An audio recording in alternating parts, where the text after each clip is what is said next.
Hey folks, I've got a great video for us this week.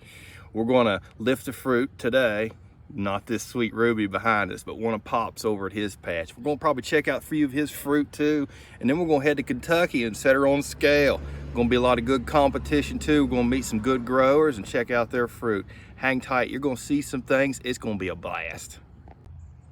Before we hit the road over to the Pop's patch, I want to talk about those fans real quick again. I had a question. It's like, hey Doc, how do you know where and when and what to do with those fans?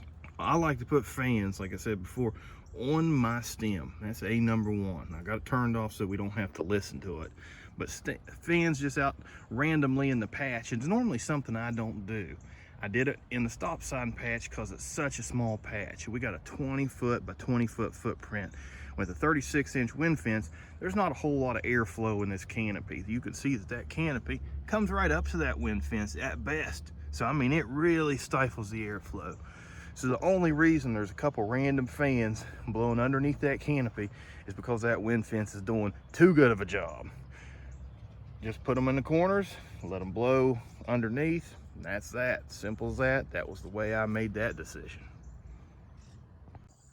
Oh boy, we finally made it to the Albert Roderball patch compound. We still have three fruit sitting here, and we're getting ready to harvest the Baywatch fruit.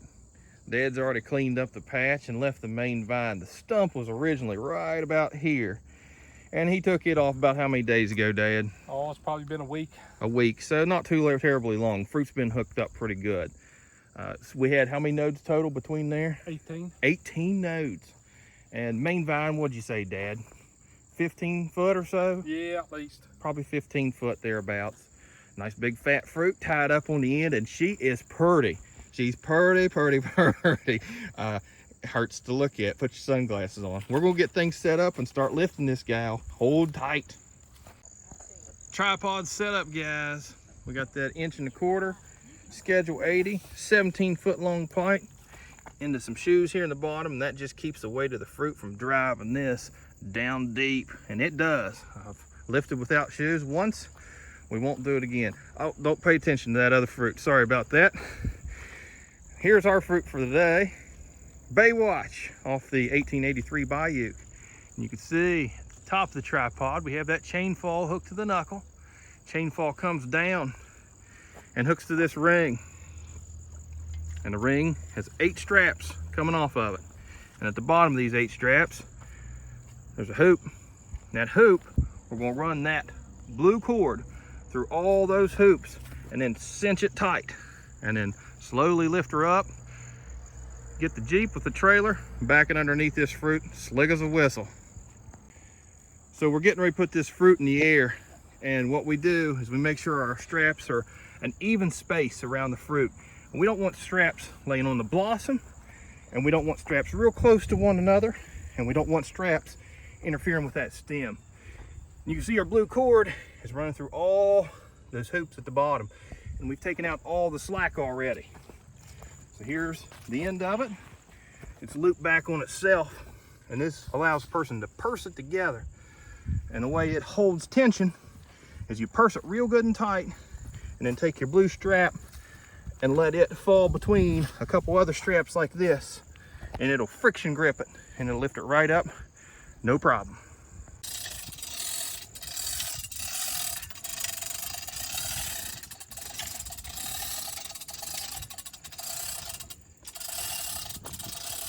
Is she up? She's starting to lift. She's looking good. She's up. Yeah, she's moving a little bit now.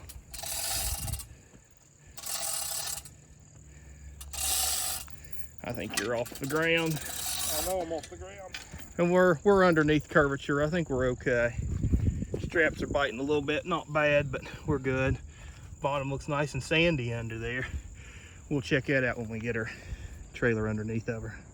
Nice work, sir. What's that scale say? Don't know. Let's check it out. Well, turn off that video. Oh man, somebody put tape over the scale head. Oh, they're rats. Fruit's on the trailer. She's swinging right now. That's the bottom side. There's a little bit of sand. You can see a concavity, and the concavity's not great, but they get a lot worse than that. That's not bad. Pretty easy lift, pretty clean lift. One good thing that concavity on the bottom does, let us have the ability to do. Quit looking at that fruit, by the way, over there. Is put that gal underneath.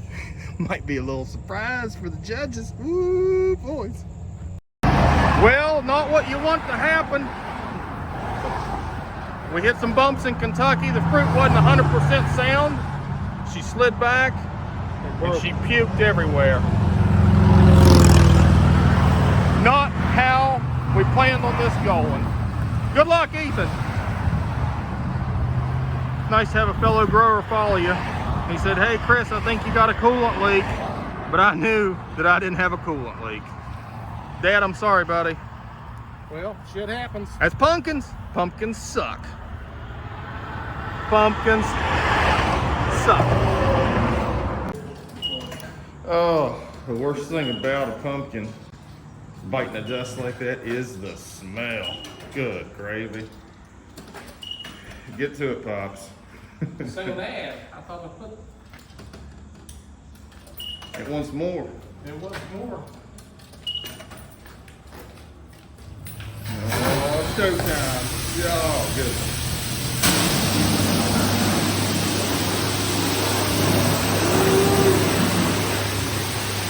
Disgusting. I wish you could smell it. It's disgusting.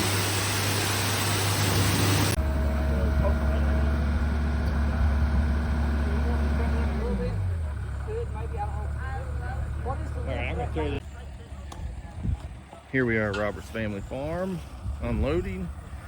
Obviously Pop's fruit didn't make it. Mr. Stelt's done doing his. Watermelon's way down there. Pops and Baywatch walking. This is Ethan Ramey's fruit. It's nice looking fruit. She's pretty, Ethan. Tell me about your fruit, Ethan. It's the 1965 .5 Rotoball, Yes, sir. pollinated with the 2194.4 Cyrus. Cyrus, yep. It was started April 15th Uh-huh. and pollinated on June 15th. How big was your plant, Ethan? It was kind of a smaller plant, I would say roughly 200 square foot. Okay, smaller plant. It's a good fruit for a smaller plant. What do you think she weighs? Hoping for 1,000, but I'm gonna assume probably around 950. I hope you get her, man. I hope you get her. Even if the 950, that's still a pretty fruit, and it's nice, healthy looking fruit. You did a good job with her, man. Had a good mentor. Well, yeah, Scott's helpful. Thank you, Ethan, and good right. luck to you, man. All right. Well, we're heading home. We decided not to stay at the Way Off. Took a quick few pictures, said hellos to some grower buddies that I'm friends with. Dad said hello, got the condolences about the fruit and whatnot.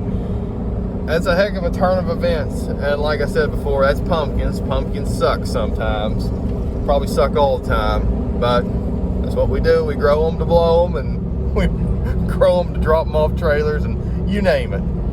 Until next Monday, thanks for watching, guys. Questions, comments, hold them this week. I don't want any. Doc out.